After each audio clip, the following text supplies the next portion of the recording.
I want you to catch this. Consciousness is our self-aware, watch this, free-willed individual that is not brain, nor mind, nor body. In fact, according to neuroscientists, the consciousness is what manipulates the brain to stimulate the mind.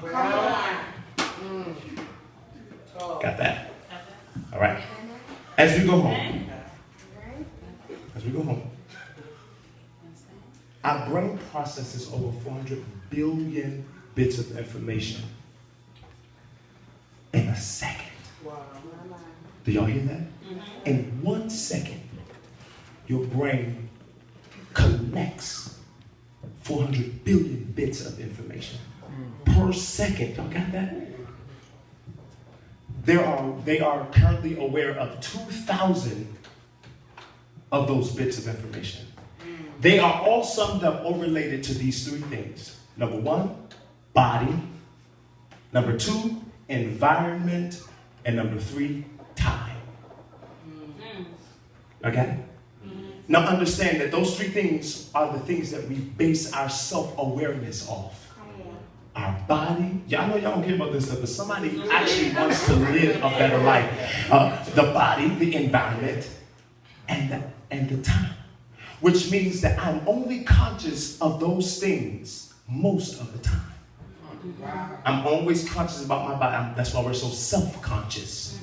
I'm always conscious about the environment, what's around me. I'm too cold, I'm too hot. Looking, you know. And then time, I'm late. I've got to get to work. It's always that. Have you ever thought, if I could actually get to know myself to a point where I could distinguish my mind from my consciousness? This is good. Jesus. Because according to scientists, once you can make your mind stop worrying about your body, stop worrying about the time, and stop worrying about what's around you, you can enter what they call the quantum field. In the spirit world, they call it the spirit world. Okay. So you got it. So the quantum field. Wait, that's good for them. Well, folks like us call it what? We call it into the spirit of the Lord's day. Ain't seen nothing, ain't felt nothing. Well, what does this have to do with me loving myself? I gave you all of those quick facts. I'm going to be one quick as I said they would be. But I gave you those quick facts because I want you to understand, number one, what's happening to you physiologically so that you'll know how, watch this, to process through things. Like when I told you about when you break up with someone and you know that your brain is already stimulating that extreme, intense love that's pumping through you. If you know that's happening in your brains, then what's gonna have to be done is I'm going to have to find something more important than being in love. Yes, yeah. That was heavy. It's true. Some of us can't do that because we've only valued ourselves based on our relationships with other people. That's why you can't stay out of a relationship because you need their validation in order to move in the morning. Bishop. Oh my God. I'm very afraid, and I mean, it's easy to hack and get emotional, but when people are having failed relationships back to back, I'm watching people getting married this year that I know in 2 years it'll be over. Because I got people who are my Facebook friends. I'm not lying, they're my Facebook friends, yo. And I mean, I literally saw a couple years back, I'm married now. I'm married now. And now, let me show you what the status is on. Oh Lord. I'm going to make it. Oh Lord. Don't worry about me. Oh Lord Jesus. I don't need your money. I don't need your house. That's what it looks like now. Yeah.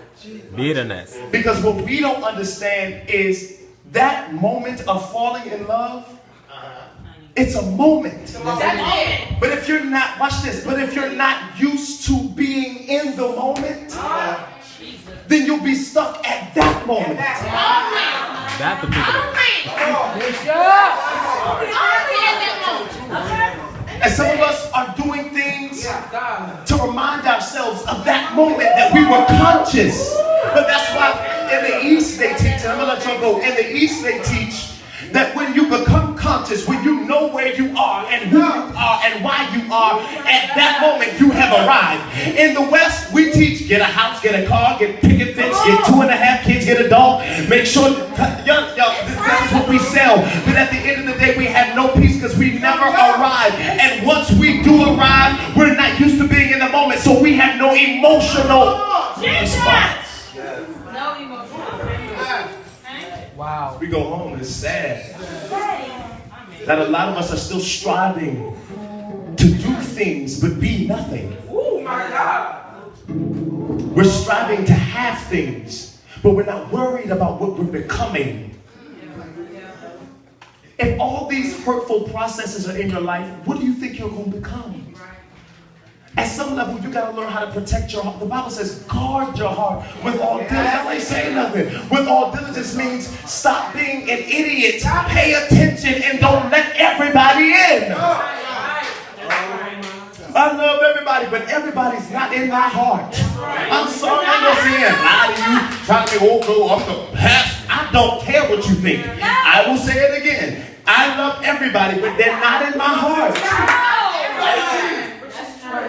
Sorry, yo. And if you can't handle being loved by people from a distance, you're not going to like me. Because I have to teach people stuff like, listen, love is not about being in people's faces. You got to be able to love me when I'm dead and gone. I need to know that if I leave this state and a month later you wouldn't have forgotten about me. Love is being able to intensely long and want for me and not see me. And I don't mean in passion and oh, I want you. No. I'm talking about you long for. Anybody had a real friend? I'm gonna be crying.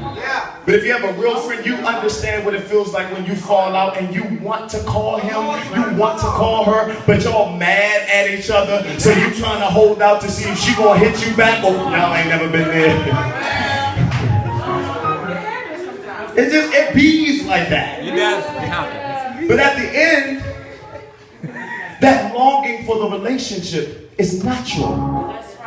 It's a natural longing. I want that relationship. But because we're so used to cutting people off, we don't understand the value of people anymore. As we go home, because y'all, we don't understand how to value people. So we say stuff to hurt them. We do stuff to hurt them, even if it hurts us to do it. Right. Wow. I was just talking to somebody. We would cut somebody off and hurt. Because we want that relationship, but we'll cut them off just because we know it'll hurt them. We'll stop talking to them just because we know it'll hurt them. But we won't put down the cigarette and go through that sacrificial moment just to make sure we do something good for ourselves. We'll do something because we know it hurts somebody else, but we won't sacrifice to do nothing that will better ourselves. It's true. Whatever hurts her, whatever hurts him, I'll sacrifice to do it. Ask yourself this tonight. What am I willing to be uncomfortable for to make my life better? What's going on over there? Who am I willing to say no to make my life better? Who am I going to say yes to make my life better? But if you're not willing to cry for the right battle, choose your battles, yo. If you're not willing to cry for the right stuff. We got a whole bunch of crybabies. But you want to be in pain because you're addicted to that pain. Wow. They'll let you go, but there's a chemical reaction that happens when you cry to make you feel better. Endorphins are pushed to your system so that you don't feel that pressure or pain anymore. Watch this. I know it sounds mean, but it is a temporary relief. And some of us continue to cry for that temporary relief. Wow. And we're addicted to that temporary relief. Because we feel like because all we know is that temporary relief, that is all we're worth. Wow. Jesus. As we go home, 90% of our thoughts today were our thoughts of yesterday. And the same was true for yesterday. and the day before that, and the day before that. Which means you'll do whatever it takes to stimulate those memories. If that is you, if you're recreating the pain of your old relationship in your new relationship, because you're used to the chaos. I can't be in a relationship and not fighting, not cussing, not screaming, not arguing. No, you gotta understand. It sounds like foolishness, but we'll accept it for love. It's quiet in here because it's the truth. We'll let a nigga beat us down for love. And y'all can shake your head all you want. I done seen it happen in church with pastors and their wives, and yeah, I done seen it. It ain't nothing. Nice. Beating people down, and we talking about, I just love him. I can't leave because I love him. That's true. But that love has to be willing to die. If you're willing to die to love him, then stay there. And some of you right now are miserable. And I'm going to say that to you. If you're willing to die to stay there. Wow. Okay. I keep saying the last thing, but I promise this is the last thing. The last thing is this, and this I'll let y'all know. There is a difference between feeling like you deserve something and feeling like you're worth it. Wow. I'm going to be on self-love for a while, so if you don't like me, you probably shouldn't come. I'm sick of all these in a new relationship posts on Facebook. Shut up. And then I hate new love. I mean, it's like I'm just saying. That was a Kevin Hart moment. I know, ain't that petty? That was.